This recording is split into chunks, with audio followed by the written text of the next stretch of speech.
To be fair, you could absolutely have released this opposite the Disney one 2 years ago, and you'd have in no way confused the pair. This one would have stood out. I mean, I like the Disney one as much as the next guy, but this gets dark.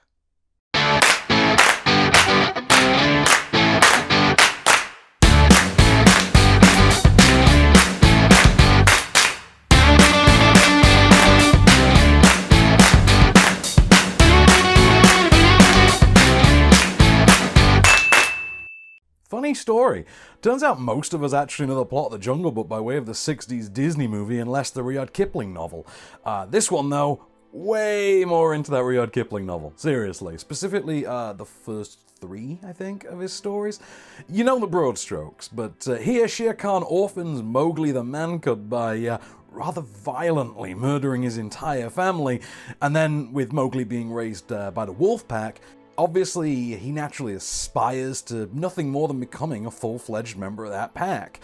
You've got sort of 2 surrogate fathers in this mix. You've got Bagheera the Panther, who's more of an older brother type, but also a mentor. And he thinks Mowgli would be safer in the man village. You know, they can protect him there. He's safe from Shere Khan. Baloo, though, who now is a sort of like Mockney drill sergeant, for lack of a better term, he thinks Mowgli's better off in the pack. And so an agreement is made. If Mowgli can pass the initiation trials, which I think is called the running, or something like that, he can join the pack. If not, he must return to his people, acting as a bridge between man and the jungle, to the betterment of both. Here's a clip.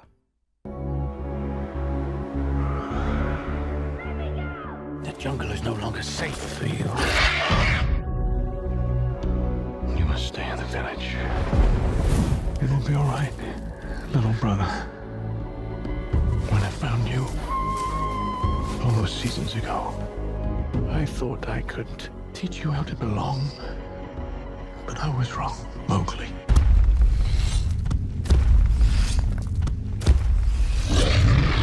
My, how you've grown. See, I know I should remember Rohan Chan from like Lone Survivor and Bad Words, but I really do just look at him and see the wide-eyed marketplace kid from Jumanji, Welcome to the Jungle. He's pretty good, though. He's a good Mowgli. I mean, lives up to it. And actually, the movie itself is really good. I mean, Andy Serkis and Callie Close have literally rewritten the Jungle Book. Go figure. And I'm all in on that. I really am. This is awesome. It really is. Takes a minute to get there. You know, it's a bit cartoony to begin with, but yeah. This ramps up to something genuinely awesome. Obviously, the Favreau Disney version from 2016 casts something of a long shadow, particularly right now with like that exact studio and that exact director both wheeling out the Lion King trailer, but there's an inventiveness to this that really does manage to set it apart. Visually, obviously, it can't be too dissimilar, admittedly. I mean, there's only so many ways to do CGI jungle, after all. But this embraces a sort of youthful appeal early on and then propels that appeal into something far more intense and like viscerally terrifying. Far more than you'd think. No guff, there's a moment in this that just had my jaw on the floor, marveling at just what you can and can't get away with in a family-friendly film now. I mean, I loved it.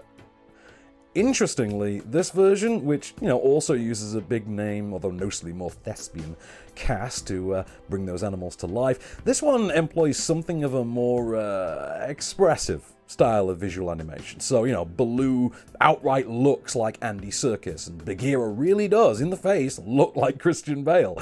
And if you've ever wondered just how to make Peter Mullen any more intense, take a gander at how he'd look as a bona fide alpha wolf. I mean, it's the single goofiest element in Mowgli, but you adapt to all this like pretty quickly, and frankly, the storytelling's so damn good, you can't even really muster up the effort to complain about it by the time this thing's run you through its very particular grinder.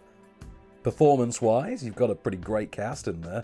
On top of Chan's pretty endearing sort of lead performance, Christian Bale's in that full-blown FU mode that he makes so much fun, and Serkis is clearly enjoying himself, and I can absolutely picture that like behind-the-scenes footage of like Andy Serkis in a mocap suit rolling around on his back, roaring and scratching his belly. You know those videos that always come out? They're brilliant. Can imagine there's one for this. Cate Blanchett's got a pretty new and sort of interesting take on her portrayal of Kaa, the snake, and Cumberbatch is doing that made-to-order gleeful villain thing he does as Shere Khan.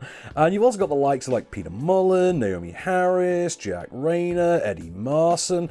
They fill out the ranks of the Wolf Pack, and they do it with some serious likability. I got to give them that. And then you've got Matthew Rhys. He's pretty good too. I mean, even if he never quite manages to ascend above the level of like Tesco everyday value Jason Clarke. But there's a wonderful dichotomy to his character. I don't want to spoil anything in that, but yeah, God, I love this. As you'd expect from a pretty heavily motion-captured movie directed by Andy Serkis, though, this is another project from his Imaginarium label. You know, he's been delving into filmmaking the last few years. The technical side of Mowgli is outright astonishing, and you can actually feel that reverence that Serkis has for the animal kingdom just running all the way through this. If there is a flaw to be found on the technical side of it, it's just that there's a bit of a disconnect in the vocal work. You know, it's, the sound mixing never quite manages to make the voice work sound all that natural on top of the animation. It's not a deal breaker or anything, but it's there. What I really dig about Mowgli, though, and it's something that's absolutely lapped the Favreau version at, is in doing something genuinely and wholeheartedly inventive with the story. The whole disconnected road movie style of the Disney movies, absolutely now a thing of the past, and this manages to like take the constituent parts of that story, the old classic Disney animated kind of version of it, and blend them into something a lot more naturalistic, a bit more narratively fulfilling. I mean, for me, The Jungle Book always feels like just Mowgli and the boys walking from point A to point B and having little side quests along the way. Mowgli is not that movie. Mowgli, completely different kettle of fish. I mean, this would rather tell you an actual story, and I'll be honest, I respect the hell out of that.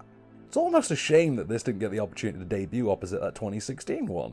I mean, it would have given us a bona fide like Deep Impact, Armageddon, like Dante's Peak and Volcano kind of rivalry, you know, the whole twin movie thing.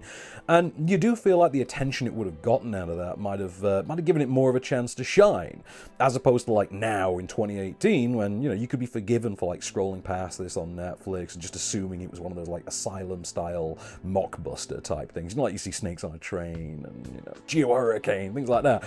But when this thing is so much better than that. When this thing throws the hammer down, you're going to forget about that Jon Favreau one completely. This thing sucks you in. As a directorial effort from Andy Serkis, meanwhile, it shows off a pretty clearly good eye. I mean, he made his debut last year with that Andrew Garfield drama Breathe, which was fine, really. But this shows something a lot more wildly inventive and enthusiastic and energetic. It's a lot more of a showcase of what Serkis can really do. Particularly, it really balances the light and sunny elements with some just like outright horror. And Nitin Sawhney's score is absolutely out of this world at times. I wasn't familiar with his work. Damn sure gonna be now. So look, I expected this to be well and truly meh, you know, like in spite of Andy Serkis being involved. But I can't deny I really enjoyed it. It's a heftier, more substantial Jungle Book. It takes serious moves you wouldn't expect it to. It makes serious political statements. It delves into Mowgli's actual life in a way at least I'd never seen before.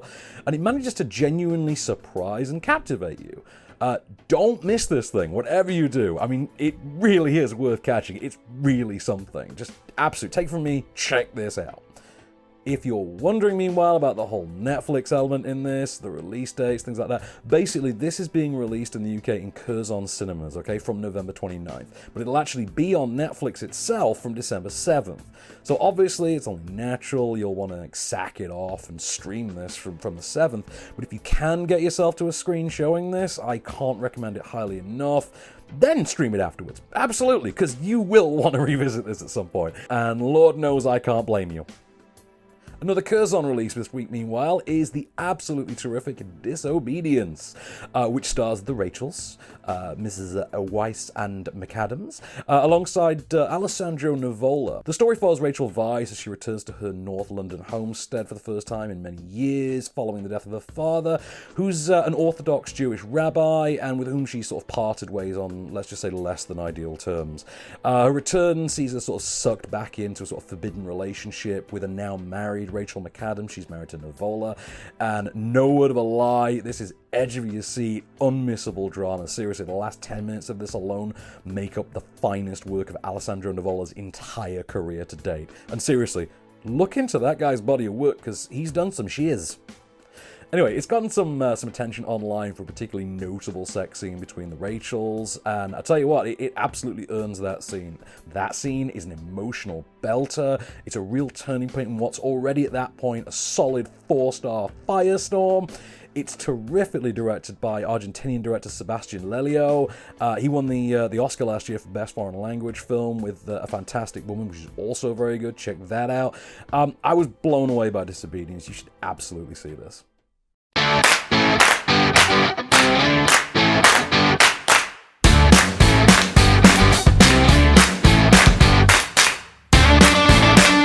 Hey, thanks for watching. Don't forget to like, share, subscribe, rate, and review.